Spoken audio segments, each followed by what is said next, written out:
Hello and you're welcome to the Big Tech Show with me, Adrian Weckler, in association with Square. Square can help your business needs from menu management and payments to online ordering. Visit square.com for more. Now, my guest today is launching what he calls the world's largest drone delivery trial in Blanchardstown.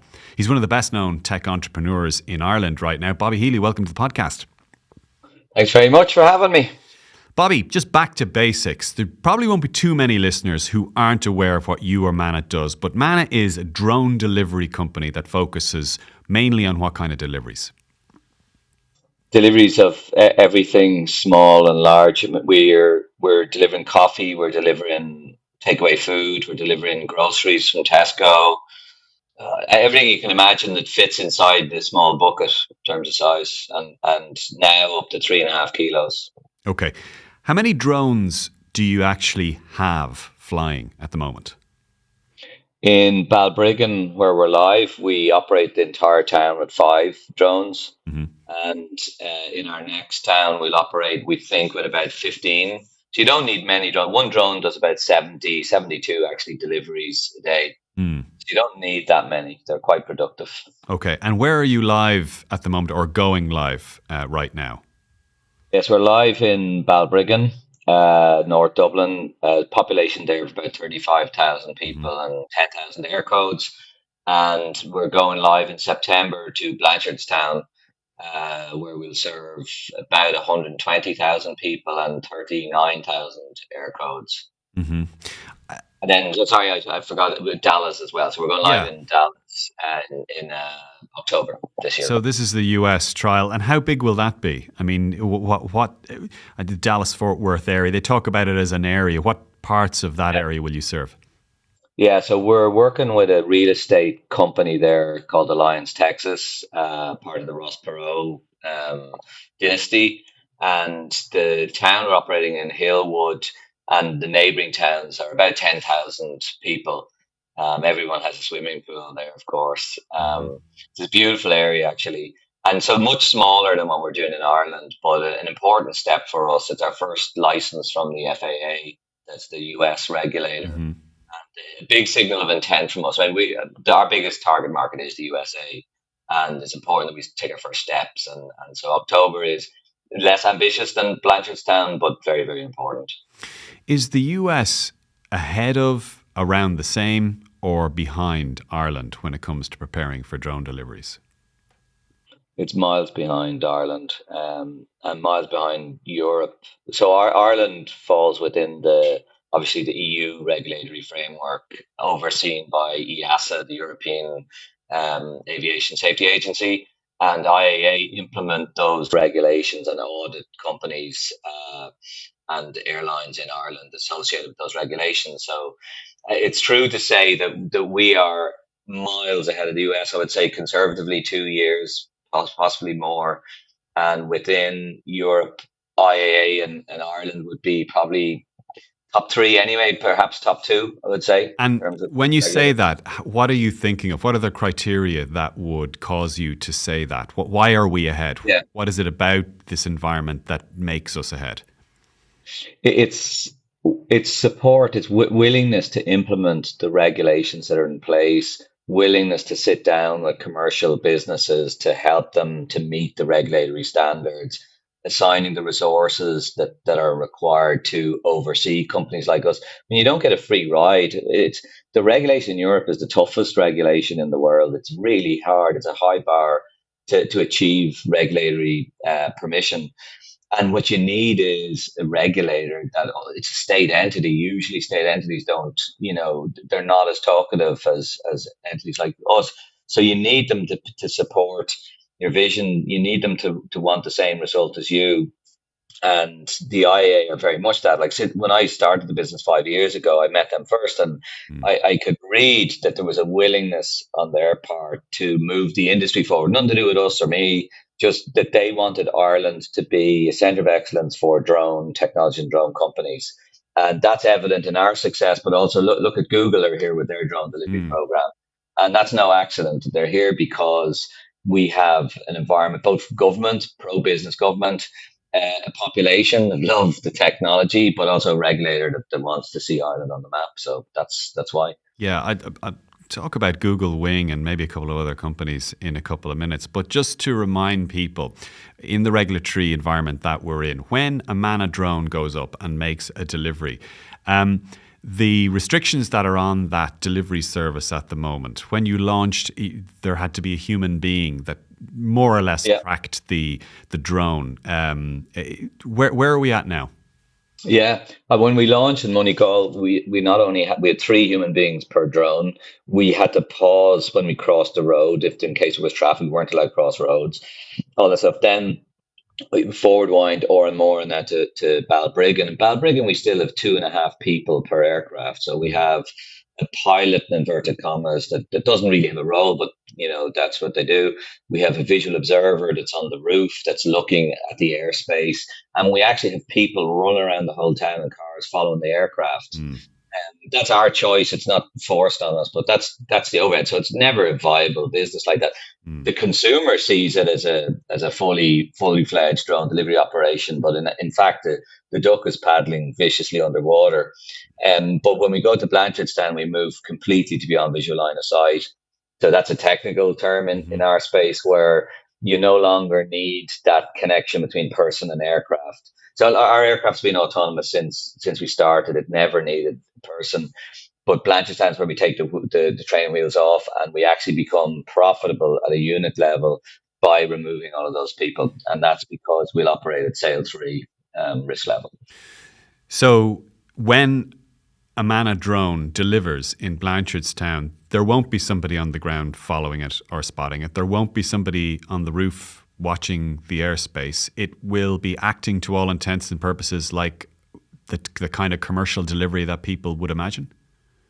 Yeah. It's the end state, if you will, of how we would operate at scale.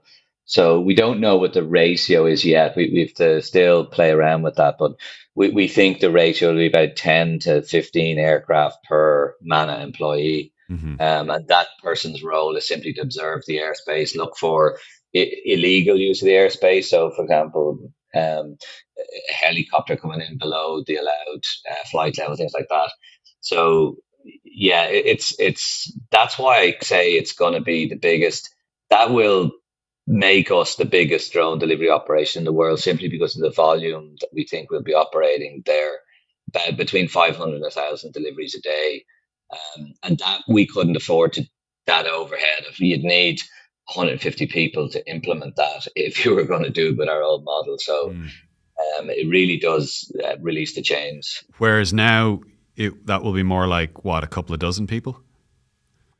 Yeah, like now in Balbriggan we have 2.5 people per aircraft and two shifts a day, um, and that the aircraft does 6 deliveries an hour, so factored in each person is essentially doing 2 deliveries per hour, which is funnily enough what most road delivery companies are able to achieve in the suburbs. So it wouldn't be viable. You'd need an army of people, and you wouldn't be able to make money. Mm. So as it stands then, if you were to scale, if you had the resources, if somebody gave you €1 billion and told you you could scale, you are pretty much or almost at the point where you could go to other places in Ireland and do the same? Yeah, why do you think I'm in San Francisco at the moment? Yeah, correct. So, I mean, the magic, the magic is to achieve positive unit economics. In other words, your costs are less than your revenue on a per flight basis. And then that results in whatever contribution per flight. And that hopefully the sum of all those contributions for all your flights covered the location. So we think the Blanchardstown will be profitable at a location level. And if that's true, it means that yes, we could, the reason we'd be able to scale now anywhere and actually not have to torch investors' money to do it. So we'd be highly investable if we can pull that off. And we think we can. We think we have everything that's required, and Blanche is where we'll prove that. And that means, yeah, the next step for us is we'll do a fundraise. It won't be 1 billion. We don't need anything near that right now for this stage of the business, but we will, we hope, get it to a point where it could take in billions and scale across every country in the world ahead of anyone else. and that those funds or that investment would be used for operational capital, hiring people on the ground. I mean, there's still a lot of people that go to building a drone delivery business, particularly R&D, operational maintenance, things like that. Think of us as a gigantic airline. That's the way to think about it. You still need capital to grow. I was looking at some of the figures on Crunchbase, and I think drone or drone adjacent technologies have been on a bit of a roll this year. I think $1.5 billion more than so far this year, more than all of last year Yeah. combined. You guys are, I think, up in the 30s odd, somewhere around that in terms of million of dollars raised, something like that. Uh, just over 40. Just over 40. Crunchbase. Yeah, yeah. Okay. So if you're focusing on the US and if it's 2 years behind, then this is a medium term future bet for anybody who you might be talking to now, right? Yeah. I mean, you see, you're right. There's a lot of capital have gone in. Most recently, Zipline raised at a 350 million on a Mm. 4.2 billion valuation, and we're ahead of them. But Ireland is different. Europe is different. The capital just isn't here to make those kind of bets. So we have to be much more sane about how we present the business to investors. So that's why I always talk about profitable unit economics. I won't say conservative growth, but profitable growth. Whereas a lot of other companies, and there's nothing wrong with this, but they place the bets way ahead of the rational curve, right? So before it's been proven that they can fly autonomously, delivering to back gardens, before they've proven the unit economics, they place the bets, and that's venture capital. But that doesn't happen outside of the US, unfortunately. Mm. Has your thinking on what drones might be used for, has it changed at all? I mean, you mentioned Yeah. many things earlier on that they can be used for, and it's obviously restricted to size in the laws of physics. But where's your thinking at now there? The physics scale, so you can travel further, you can carry bigger, heavier, almost linear connection to the amount of energy, the size of the battery, and the cost per flight. So it works really well. So therefore, you could deliver anything you want and carry anything you want. Now, the reason we deliver coffee and ice cream and groceries is not because we think they're the most important things to deliver. It's because that's what makes it a rational business. If you can deliver something with high frequency and high adoption, that pays for the infrastructure to be rolled out. Just like buses need people, drone delivery businesses need volume. And so that's why we're starting that way, so we can reach a rational business that we can scale and scale out the infrastructure and so on. Later on, we can deliver medicine, critical things that when you ask people about drone delivery, they all think it wouldn't be great if you could deliver lungs and blood and all that stuff. Of course it would, but it's not a rational business unless someone subsidizes it at the start, and we don't have enough capital to subsidize it ourselves. So we want to build the infrastructure, own the infrastructure, roll it out to every geography, and then everyone can use it for everything. Parcel delivery companies on post could use it. You name it. There's uses for it. But first, you got to build a safe, reliable, scalable robot, Mm. and that so far we're at this 5 years and still working on it. Still working on it. What's short at the moment of the finished Yeah. article there? Well, so I mean, safety is the number one thing, right? And you can't roll out at scale an object that hasn't been tested the hell out of it. You can do all the simulations in the world you want, but the real life, is different. So we have a new aircraft. That's what we'll fly in Blanchardstown. It's a bigger aircraft. We think it's the aircraft for us for scale, but we need to put 1 million, 2 million flights on that aircraft before we would say we're done and ready. Hmm. We have 150,000 flights on our current design, and our new aircraft it'll take a year at least of bedding in, where we can reduce I would say the inspections. Like we inspect the aircraft every flight, and we do a breakdown every week, and so it's a very heavy maintenance overhead that really make it difficult to scale. So those are the kind of things there's a lot more, but those are the really hard things to reduce the overhead on, and it takes time and iterations to do all of that. So when I say we're not there, we're way ahead of everyone else other than Wing, actually. um, but we still have work to do. So I think over the next 18 months, we'll raise another round towards the end of this year, early next year. And over the next 18 months, we'll probably roll out to between 1 and 2 million people in Ireland, Hmm. and one or two other European markets is our goal. And that's still tiny. We can manage that with our eyes closed, but that lets us collect the data that we need to be certain about what a full scale rollout would be like. Yeah.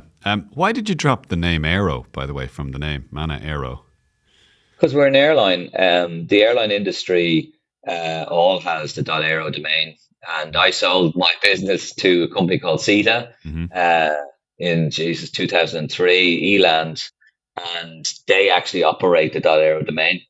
And I just thought it was a nod to the fact that we actually are an airline. I mean, people say we're drone delivery. Yeah, we are, but it's actually an aircraft. It's a fully fledged aircraft, and we have all the governance and procedures, legals that an airline has to have. So therefore, that's our domain. Okay. Just in terms of commercial interest, companies that are ready to go with you. Obviously, you've got you know retail and fast food, coffee chains that are interested now. Would you say that you have more companies ready to go? Yeah, we do. I mean, people like everyone wants to work with us. Or, like we haven't yet encountered a company that says, you know what, no, we really don't want to use drone delivery for our business. They all want it, but for various reasons, it's not possible yet for us to work with all of them. What we want to do is half and half. We want to work with all the big brands. So you've seen that Coca-Cola or an investor, Ben and Jerry's, Tesco, and so on. And you need them. Like people want those big, well-known brands. But we also want to work with all the mom and pops, all the local shops. So if you look what we did in Oramore, we had 19 different vendors in Oramore, all the local businesses, the coffee shops, and so on. And so that's kind of the way we want to do it. So in the case of Blanchardstown, we haven't announced yet who our partners are there. I think we have 8 initial launch partners. We won't announce them until right before we go live, but they're all the brands that everyone in Blanche already knows. Mm. And then we've reached out to some of the local restaurants as well, and some other think farmers market type operators that will come make the food or make the products or whatever right where we are. So there'll be a kind of blend of brands that people know very well, and Hmm. local brands that maybe people don't know so well. In Sindo interview, I think it was a year and a half ago, you said that one of your motivations here was to try and build the biggest company that Ireland's ever seen. So that would make Mana bigger than Stripe, bigger than Stripe, Guinness. Stripe's an American company. Oh no, it's an Irish American company. If you talk to the Collisons, they say it is Yeah, an Irish American yeah. company. Well, so let me explain that. There's two parts to it. One is a statement of ambition for my own team to understand what we're trying to accomplish. Right? We don't want to sell this, but like I've sold my last 3 businesses. Hmm. We want to really go for this and maximize it. Like so, that to us means we really go fast, hard, and we beat everyone else. And we don't think of ourselves as an Irish company that's always inferior and always sells early. We want to really go for it and scale it. If we can get access to capital, we want to win. We want to be the biggest in the world. That's the first part.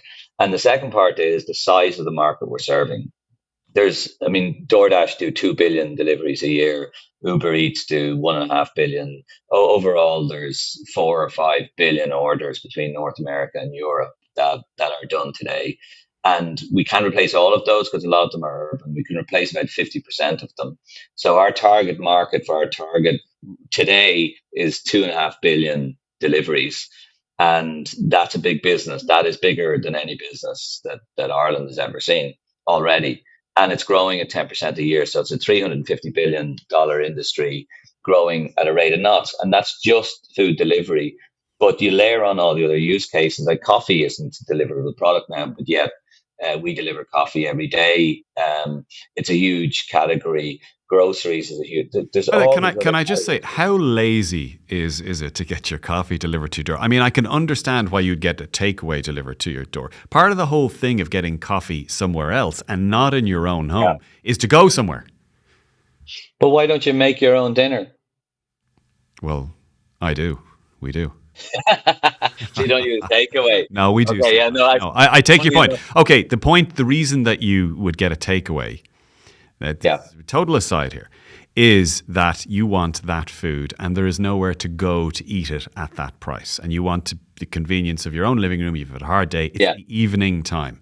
The reason you correct. go get a coffee is it's the morning time or it's lunchtime. And often it's somewhere to go to escape your living room. Yeah, that's true. Yet most of the Starbucks in San Francisco have removed all the chairs, because Oh, they don't think that's a great business. It's a real estate business, and that's not what they want. well, that's we So, mentioned Stripe earlier on, and they won't be happy to hear that. That's how they got started by using yeah, Starbucks as their office. yeah, me too. So the coffee is interesting, right? So coffee is it's a behavioral thing, and if you ask the behavioral economists why do people pay 4 quid for a coffee when they can make it for 10 cents at home, the reason is they believe they're outsourcing it to a better, higher quality Mm. operator. And there's a psychological thing going on there. It's not laziness, it's they think they're getting something better. But bear in mind that when people order from coffee from us, it's a social thing, so there's more than two, so there's like 2.2 beverages in every Right. coffee order we do. So they're buying And it for somebody. Somebody is saying to somebody else in the house, "Do you want a coffee?" they say, Yep. do you fancy a coffee? Yep. It's a social thing. And they order pastries as well. And you might make your own coffee, but you're not making your own pastries. Mm. So it's more to it than just a coffee. We get very few orders for one coffee. Mm. That that person is on their way to work. They're going to pick it up. They're going to drink it because they. That's who I was directing my ire at, the sados who are ordering single coffees to their home. But I'm glad to hear that's not happening. One or two random last questions. Dublin Airport, what do you think they should have done about the drones there? I think if those people that did that were doing it maliciously, they should have come down very hard on them. Mm. I don't know if they were. I've heard different stories. Mm. I think I have a huge amount of respect for Dublin Airport. The CEO, the new CEO in place, knows what he's doing, Mm. knows how to run and scale a big business. That business is a massive contributor to the Irish taxpayer, and it's well run. But the drone thing, it's nearly impossible problem to solve. Could they've acted more quickly? Possibly, yeah, but um, I don't. Everyone seems to be, or a lot of people seem to be bashing them for letting this happen. I think we should be bashing the idiots that flew the drones into Dublin Airport, potentially maliciously, and we should focus on what do we do next. And for me, that means Dublin Airport can assess what are the best technologies in the world for this. Legislators can put in place legislation to allow them to actually down those drones, and everyone should just move on and look, recognize that this is a problem that happens all around the world. It's going to keep happening, but we can improve on our response to it. Great stuff. Well, Bobby Healy, founder and CEO of Manna, not Manna Aero, used to be called Manna Aero. Now it's called Manna. Thanks a million for joining us from San Francisco today on the Big Tech Show. Thanks also to Tabitha Monaghan, who produced, to Gav Hennessy, who was on sound, and Conan Doherty on video. And for me, Adrian Weckler, you've been listening to and watching the Big Tech Show in association with Square. We'll be with you the same time next week. Bye-bye.